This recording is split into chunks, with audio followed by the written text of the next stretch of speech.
السلام عليكم ورحمة الله وبركاته. إن الحمد لله نحمده ونستعينه ونستغفره ونعوذ بالله من شرور أنفسنا ومن سيئات أعمالنا.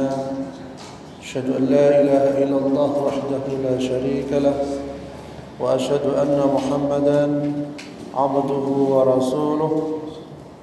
أما بعد وما أبرئ نفسي إن النفس لأمارة بالسوء إلا ما رحم ربي إن ربي غفور رحيم. أعوذ بكلمات الله التامة من كل شيطان وهامة ومن كل عين لامة.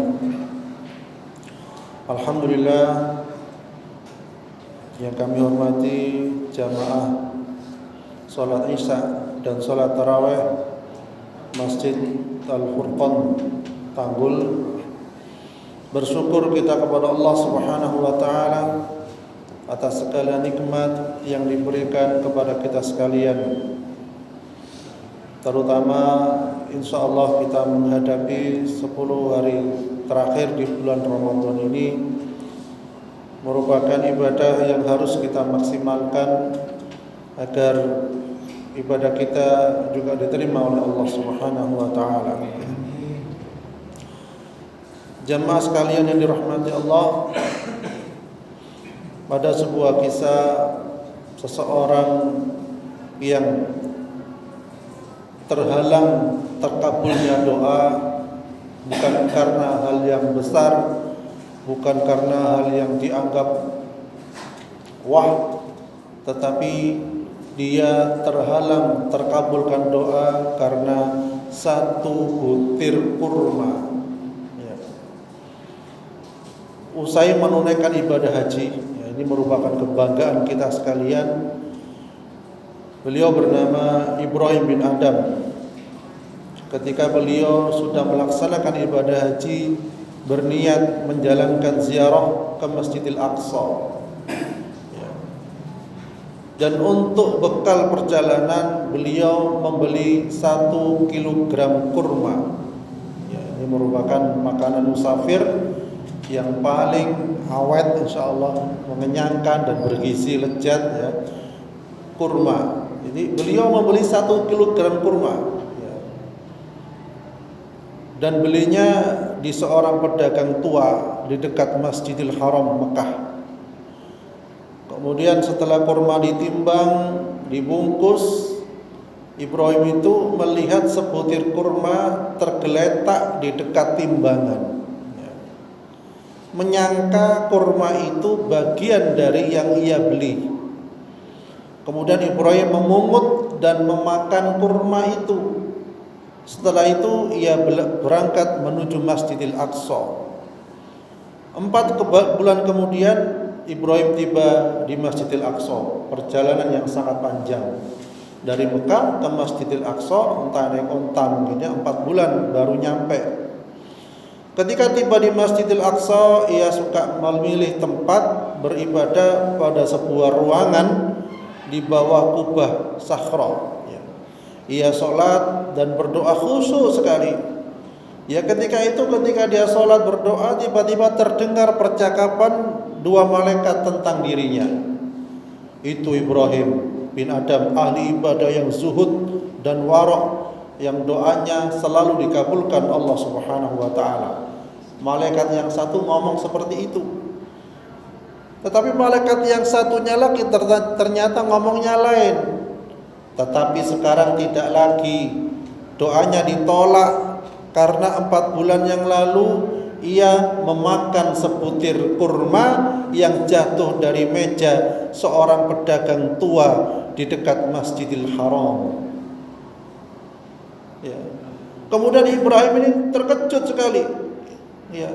Jadi selama 4 bulan ini ibadahnya, doanya tertolak karena gara-gara makan 1 butir kurma. Langsung dia beristighfar, astaghfirullahaladzim. Tidak menunggu lama, dia bergegas balik ke Masjidil Haram Mekah. Begitu sampai di Mekah, dia itu mencari pedagang yang tua tadi. Tetapi dia tidak menemukan pedagang itu. Yang ditemukan adalah seorang anak muda.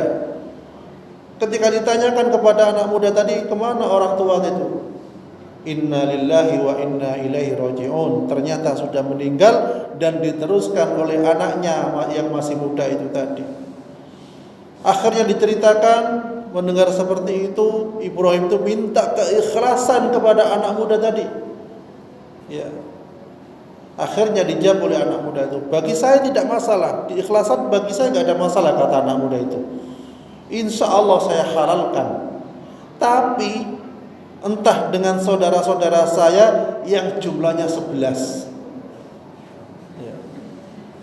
Saya tidak berani mengatasnamakan mereka karena mereka mempunyai hak waris yang sama dengan saya. Bayangkan, satu butir kurma jadi permasalahan. Dan sampai disuruh menghalalkan, minta kehalalannya kepada 11 saudara yang lainnya yang tidak tahu entah di mana tempat tinggalnya. Padahal pada waktu itu nggak ada telepon, nggak ada WA, nggak ada macam-macam. Kalau ada WA kan enak, chat halal ya, halal. Cepet halalnya kalau pakai WA. Ini enggak. Ya. Ditanyakan di mana alamat saudara-saudaramu biar saya temui mereka satu persatu, kata Ibrahim. Ya. Setelah menerima alamat itu, Ibrahim bin Adam pergi menemui mereka. Biar berjauhan jaraknya. Akhirnya selesai juga, semua ya setuju menghalalkan satu butir kurma. Masya Allah. Ya.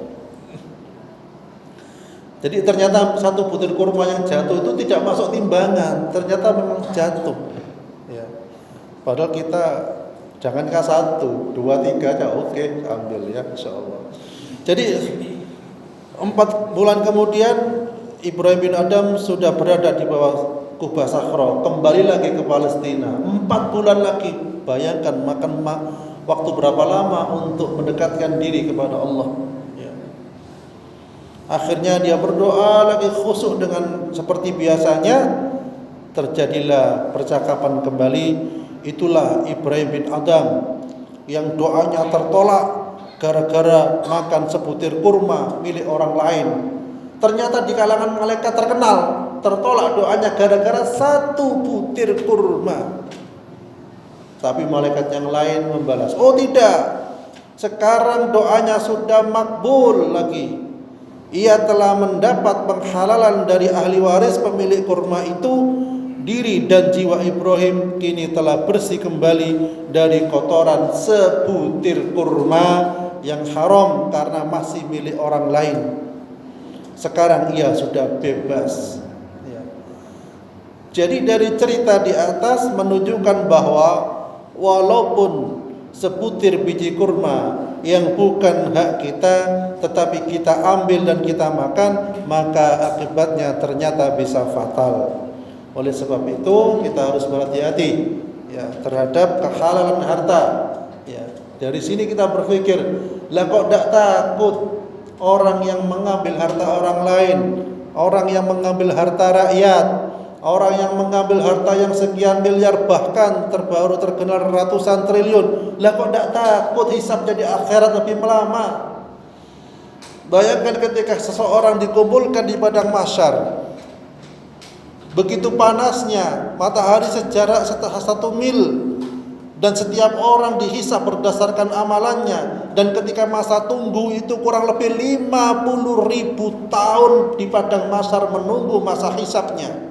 Bisa lebih lama tergantung amal perbuatannya. Setiap orang tenggelam dengan keringatnya sendiri. Ada yang tenggelam 1 mata kaki, ada selutut, ada sepusar, ada sedada, dan ada pun manusia yang tenggelam dengan keringatnya kelelep kayak orang tidak bisa berenang begitu. Dan tersiksanya bukan main. Jangankan keringat yang sampai lutut, sampai dada. Kita saja sholat di masjid ini tanpa AC, tanpa kipas, apa betah? Ya goyang terus ke sana kemari, pingin cepat keluar. Keringat sudah sejagung-jagung. Ya Allah. Itu hanya gambaran. Ya, awal tadi saya masuk kedinginan AC-nya, masya Allah. Tapi ketika habis sholat sedang sekarang. Ya, artinya panitia sudah ngatur AC-nya sekian, masya Allah. Lah kalau dia padang masar, apa diputar oleh malaikat, putar saya didinginkan? Enggak. Semua tergantung dari amal perbuatan. Amal perbuatannya baik, insya Allah dingin AC-nya. Tapi kalau orang baik, panas, menguras seluruh tubuhnya, keringatnya berkeluar-keluar. Kalau sudah keringatnya habis, bisa jadi darah yang keluar dari tubuhnya. Na'udzubillah, tsumma na'udzubillah. Mari oleh karena itu pada bulan Ramadan ini kita bersihkan diri kita, jiwa kita, harta kita, hutang-hutang kita cepat kita bersihkan. Ya, minta kehalalan kalau dihalalkan. Kalau ada dihalalkan ya kita bayar. Seperti itu. Karena apa? Masalah hutang itu sampai dibawa ke akhirat.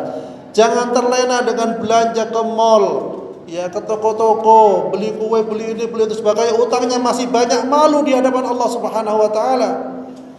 Malu pakai baju baru tapi hutangnya banyak, malu di hadapan Allah. Bayangkan kalau dicabut nyawa pada waktu itu, apa yang kita bertanggungjawabkan di hadapan Allah. Bahkan Nabi pun tidak mau menyolati orang yang masih punya utang, karena saking pentingnya utang itu harus segera dibayar. Karena apa? Ketika minta utang rengek, nangis, merayu sana, merayu sini, besok tak bayar dan lain sebagainya. Ketika dikasih dan waktunya untuk melunasi, berat bukan main. Ya, bahkan yang memberikan hutang itu lebih takut kepada orang yang dihutangi. Ya, karena lebih galak yang dihutangi daripada yang menghutangi. Betul enggak? Betul, ya. Oleh karena itu marilah kita sekalian berdoa kepada Allah agar dibebaskan dari hutang. Ya, bulan suci Ramadan kita sucikan, harta kita dari banyak hutang-hutang kita kembalikan. Tidak apa-apa hidup sederhana, yang penting cukup. Ya, minta cukup pada Allah Subhanahu wa taala. Insyaallah itu, kurang lebihnya mohon maaf. Subhanakallahumma bihamdik asyhadu an la ilaha illa anta astaghfiruka wa atubu ilaik. Assalamualaikum warahmatullahi wabarakatuh.